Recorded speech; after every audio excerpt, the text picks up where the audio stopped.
Bonjour à tous. M'écoutez bien. D'abord, il faut m'excuser pour mon pire français, parce que quand je suis ici, les gens disent que j'ai un drôle d'accent, qu'ils ne savent pas d'où vient. Quand je suis en France, ils disent que j'ai un drôle d'accent avec un point québécois, mais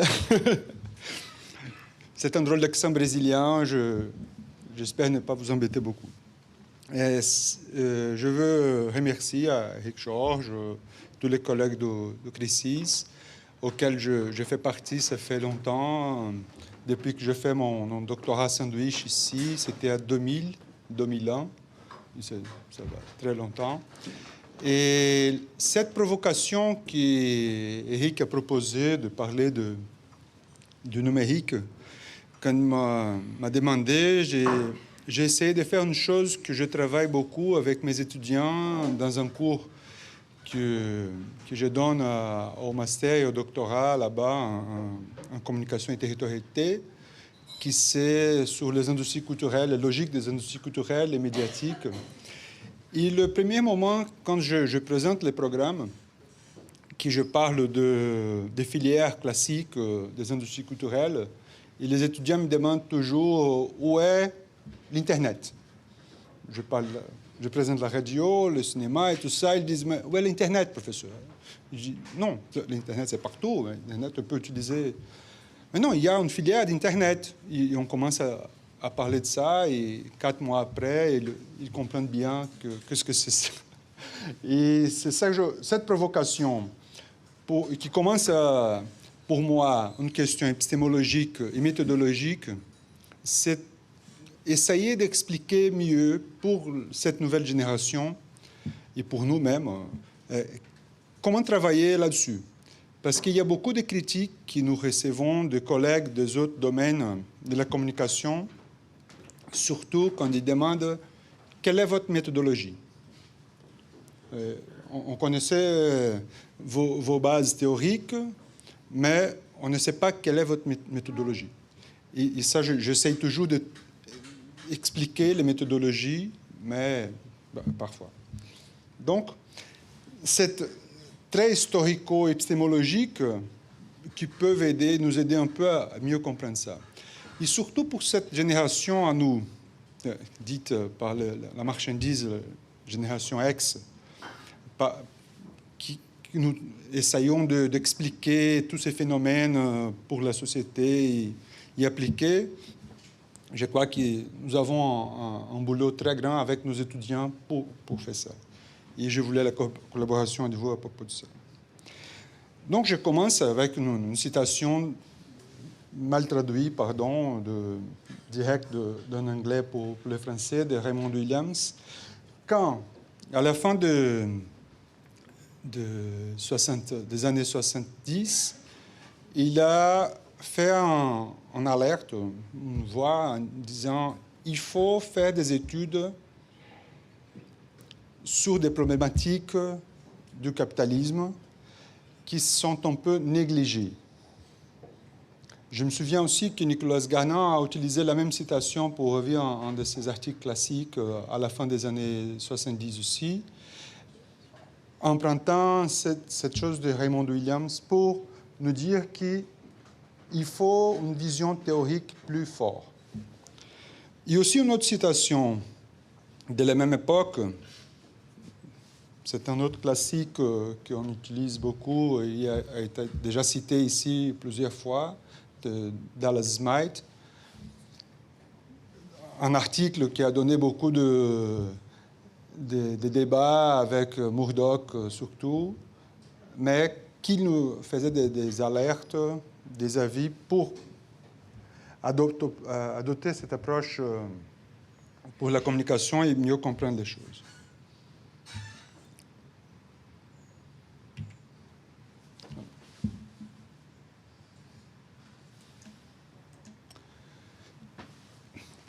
Donc, pour commencer, je voulais dire que nous sommes en constant pilotage.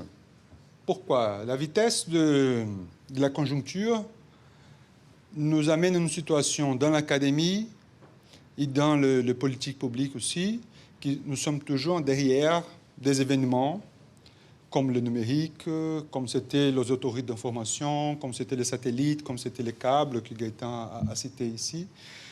Nous sommes toujours en derrière, et beaucoup de temps en derrière de la conjoncture. Donc il faut pousser fort pour essayer de comprendre ces phénomènes et proposer des changements. Mais nous avons quelques défis. Poser des bonnes questions, comme Matela nous a rappelé l'ouverture, trouver des réponses, mais aussi, comme nous sommes presque tous des cousins ici, de la même famille, on suit des questions qui ne sont pas là seulement pour observer, mais aussi pour essayer de transformer, pour poser des solutions. Nous travaillons clairement sur cette différence qu'un monsieur qui va faire anniversaire demain nous rappelait, ça fait longtemps qu'il disait que les anciens philosophes ont déjà beaucoup pensé, il faut à nous les transformer. Quelque chose comme ça. Donc, il a écrit quelque chose à propos de ça. Donc, c'est la différence qui était à ce moment-là de l'économie classique, qui était de qu'est-ce que c'est, et nous, on propose qu'est-ce que doit être. Et c'est la même chose qu'on peut appliquer pour la question du numérique. Alors, malgré toute cette accélération, j'ai pris la dernière génération, 20 ans, 20 quelques ans, depuis l'Internet, la popularisation d'Internet, les outils, par exemple, d'Apple, Facebook, qui est né à cette époque aussi, les Kindle, les façons de lire des livres au numérique, toutes les possibilités à la télévision avec le numérique, et surtout le smartphone, très smart, très intelligent, qui peut faire tout. C'est la caméra, c'est la photo, c'est la vidéo, c'est la mémoire, c'est les livres, tout ça. Mais c'est bien faire des comparaisons. Qu'est-ce qui s'est passé une centaine d'années en arrière? Et les problèmes qu'avaient nos collègues de la sociologie ou de l'anthropologie, par exemple, pour essayer de comprendre qu'est-ce qui s'est passé dans les changements. À cette époque-là, Berliner a créé le gramophone. À cette époque-là, les frères Lumière ont créé le cinéma. La radio, les Marconi. La production à échelle d'automobiles. Les métros. L'avion. Tiens, je crois que c'est beaucoup de choses plus intéressantes pour le changement de la société toutes ces problématiques que nous avons aujourd'hui, qu'on dit non, ça c'est la fin du monde, c'est la révolution et tout ça. Tiens, je crois que l'avion a beaucoup changé, peut changer en plus les choses iPod. Et pour ça, je fais c'est très historique pour quelques filières, et à la fin, je vais faire quelques propositions à propos de ça.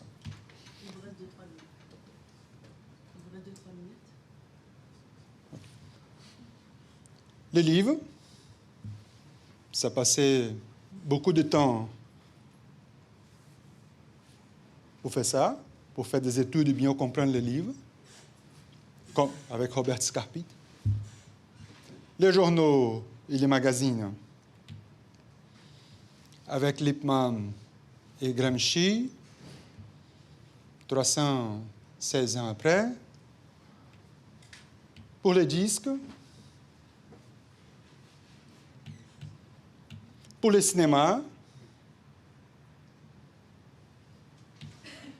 pour la radio, avec Brecht, la télévision,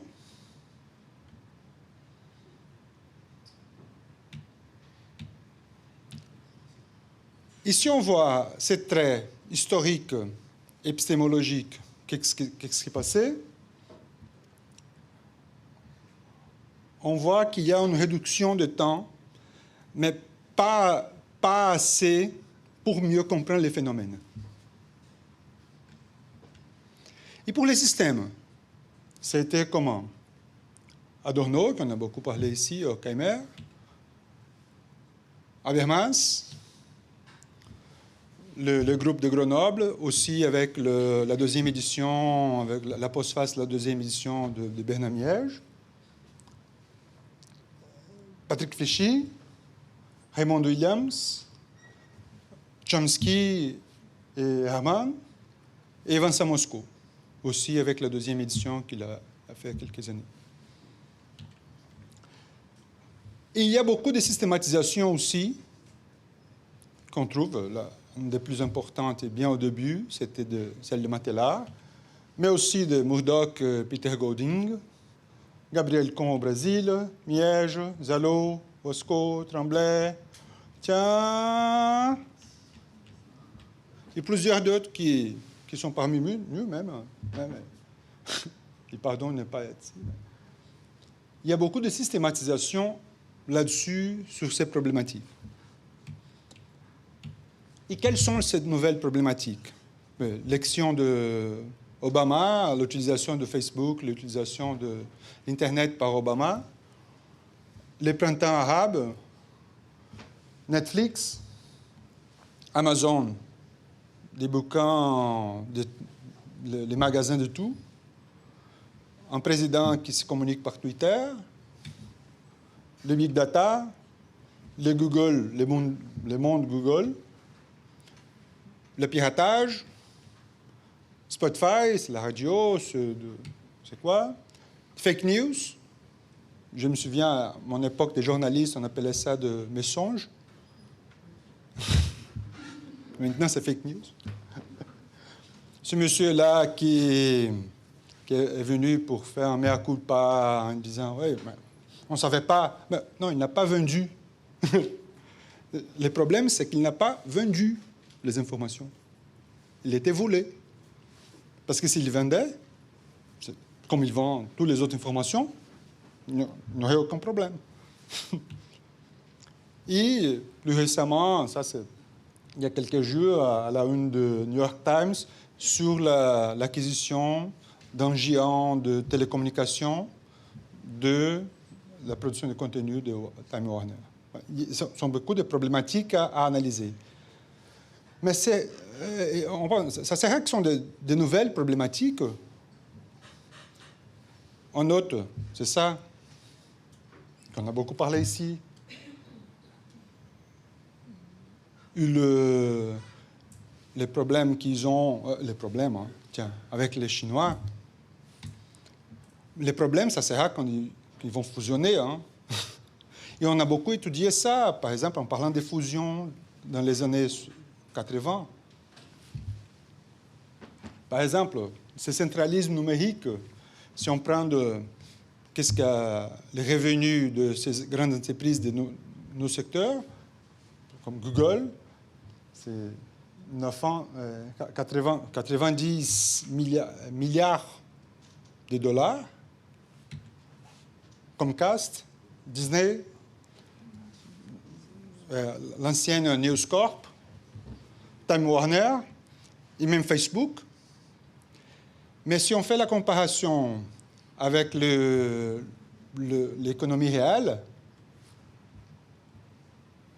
c'est Walmart.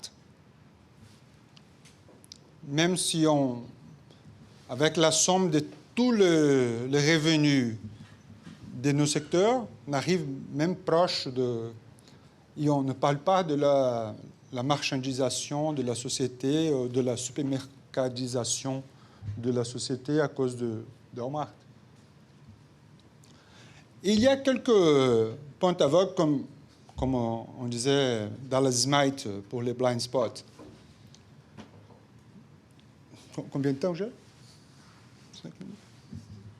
Il te reste 7 minutes, je me suis trompée tantôt, j'ai dit 2 minutes. OK. Pour mieux comprendre cette logique technomercantile, l'expropriation de l'espace public, donc ces décisions qui sont directement directionnées pour les intérêts privés et pas pour les intérêts publics. Cette rhétorique ça c'est pour le bien-être, c'est pour faciliter la vie, c'est pour avoir des informations plus facilement. Cette euphorie qu'il y a quelques collègues qui défendent aussi, j'appelle l'embloussement il y a beaucoup de lumière, et parfois s'étonne un peu aveugle avec ça. Et nous reprendre à ce que Adorno et Horkheimer parlaient de la dialectique de la raison, qui, dans une autre traduction, ça pourrait être la dialectique des lumières, parce que le Klarungsschiff en allemand, ça serait les lumières. La quantité de connaissances menées par les lumières qui avaient cette dialectique qu'on a vue, mais qui peut être un paradoxe de la raison. Et c'est que Lazare de Merton a parlé dans les années 50, qu'ils ont appelé des dysfonctions narcotiques, avec la quantité d'informations qu'il y avait dans la radio, les cinémas, les journaux, les magasins et tout ça. Ça semble les big data d'aujourd'hui. Les intérêts en jeu. La piste fournie par la Gorge Profonde pour le Watergate. Hein. Oui. Suivez l'argent. Mais sans oublier qu'il y a aussi des questions, des enjeux sociaux, politiques et culturels. Pas seulement les questions économiques.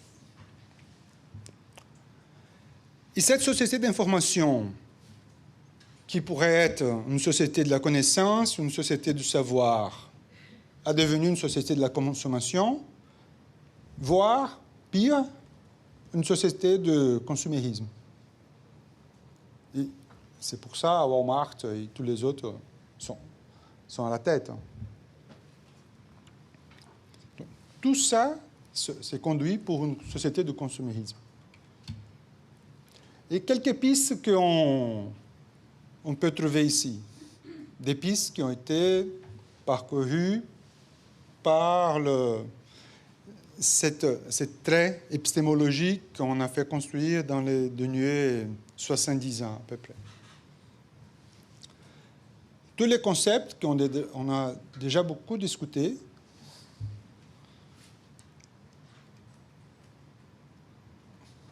Il y a des autres encore?